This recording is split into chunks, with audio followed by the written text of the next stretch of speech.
Hi mga kuima and welcome to my YouTube channel! Yay! O, di ba wala energy? Anyway, ayan po, sa mga nanonood po ng aking videos, ayan po, magandang umaga, tanghali, or gabi. Ayan po, di ko alam ang sasabihin ko.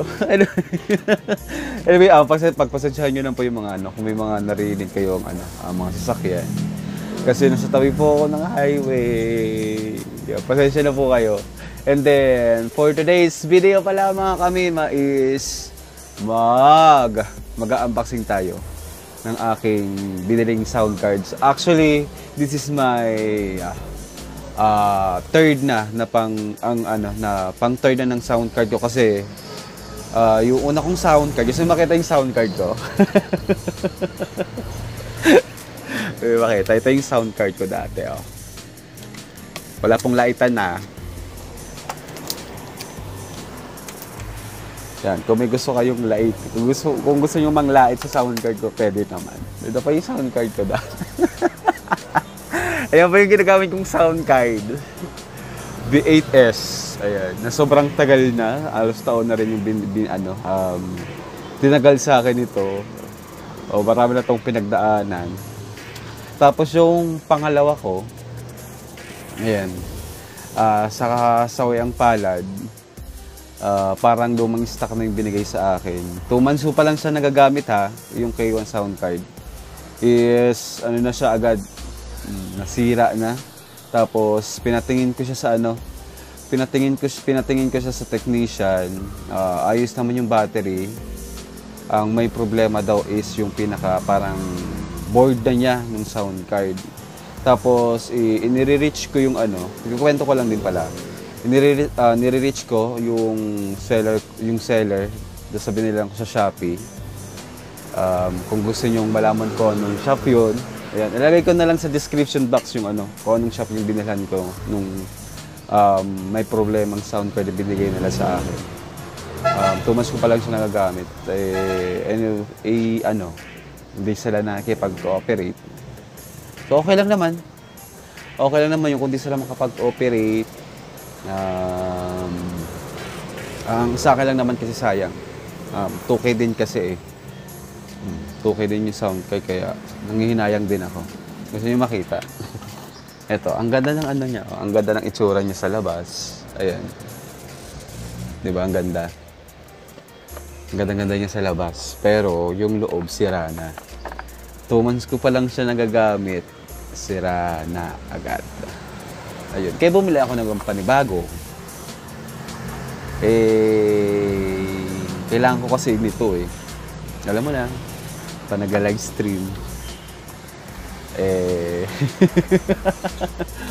Basta, kung gusto nyo mapanood, makikita nyo naman yun. Nilalagay ko na sa description box yung kung saan ako nag-live. At kung saan yun ako makikita. Paano ako mag-live. Nagpipiling singer, pero di naman singer. Ayan. Anyway, mag-unboxing tayo ng ng binili kong sound card. Yun po yung aking today's video vlog. Kaya mag-unboxing tayo ng ng sound card kong binili. Actually, naman to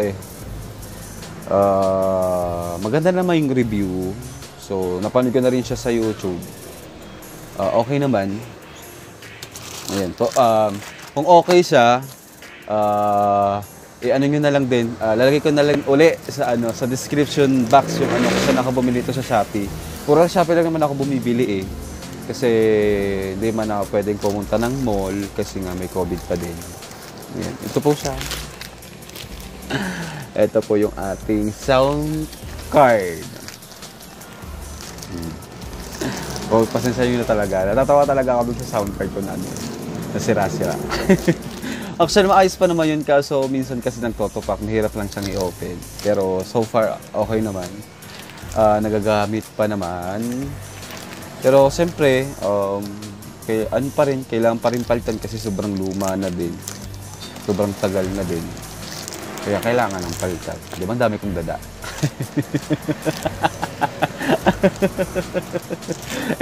Sa mga sa mga viewers ko, Sa mga sa mga hindi pa naka-follow sa akin, please paki-follow naman. And then don't skip ads para din makatulong din sa aking YouTube channel. Yan, maraming pong salamat sa inyo lahat sa walang sawang at walang sawang at nagtitiyaga sa sa videos ko.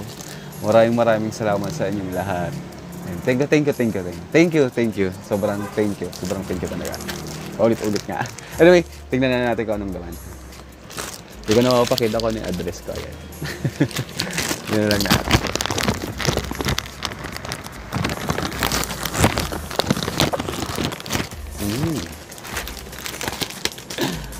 Oh. Actually, hindi siya naka-bubble wrap.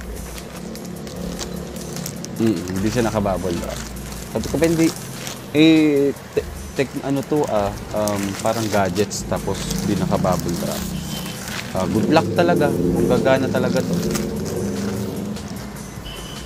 Yan. Ito po yung itsura niya. Ayan yung itsura niya. Ayan.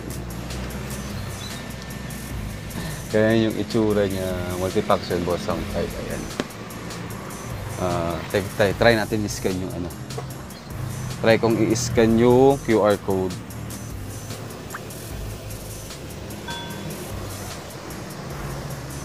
Uh, 00626. Oh, tapos copy text lang. Wala namang website. Sana talaga gumana to.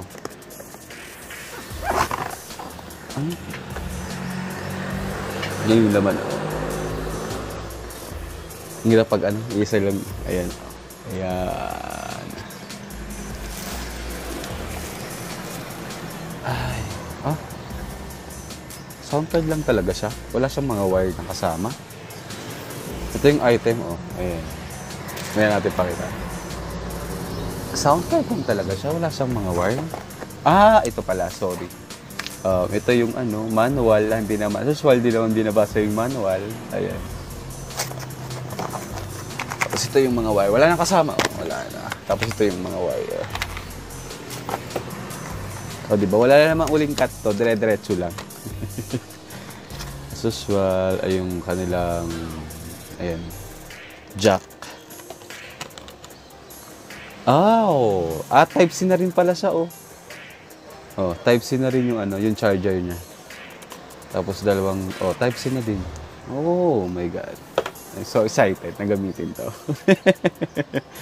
Parehas na silang Type-C. Tapos ito yung pang live streaming siguro. Anyway, papakita ko rin sa inyo kung gumagana siya. This is the main course. Ang sound card. Ito yun. Maganda. First appearance ko, maganda siya. At maganda nga siya. Maraming pong salamat sa inyong lahat. Don't forget to like, share, and subscribe to my YouTube channel. And don't forget to hit the notification bell para update kayo sa mga bago kong videos. And then bye-bye and paalam. Bye-bye and paalam. Call to. Bye-bye. Thank you very much sa inyong lahat. Thank you and bye-bye. Thank you.